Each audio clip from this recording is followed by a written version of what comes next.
The MTA is asking state lawmakers for billions of dollars in additional funding just 1 month into congestion pricing. Bauman explains the budget gap and where that money could come from.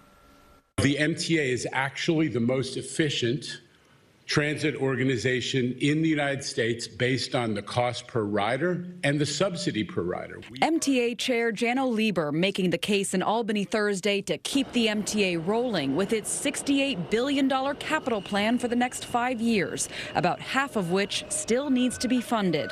We need to make sure that the elevated structures don't fall apart. We need to make sure that the power systems, which blew up recently a couple times in Brooklyn and Columbus Circle, are not left to rot for another generation, that we have new cars that are not 40, 50, 60 years old. How it's paid for, he says, could come from the state's $250 billion budget, added taxes, or revenue stream.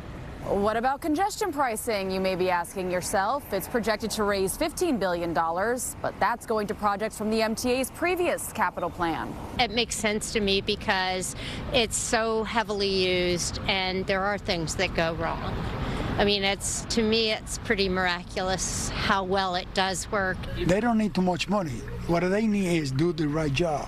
The proposed $68 billion plan for the coming 5 years compares to the MTA's $55 billion capital plan for 2020 to 2024 and $33 billion for 2015 to 2019. After seeing their previous capital plans, was that $68 billion price tag a shock to you? It wasn't necessarily fully shocking to us because the MTA does do a needs assessment. That needs assessment very clearly states that there are power, there are track, there are station needs, that this stuff just needs to get done. Lieber touted a return on investment, improved performance for LIRR and Metro North, and added subway service, while haunting lawmakers with the ghost of Subway's past, 2017's summer of hell when the transit system all but fell apart. We've tried not funding the MTA capital. That's where it brought us. The state budget is due in April. Bauman, CBS News, New York.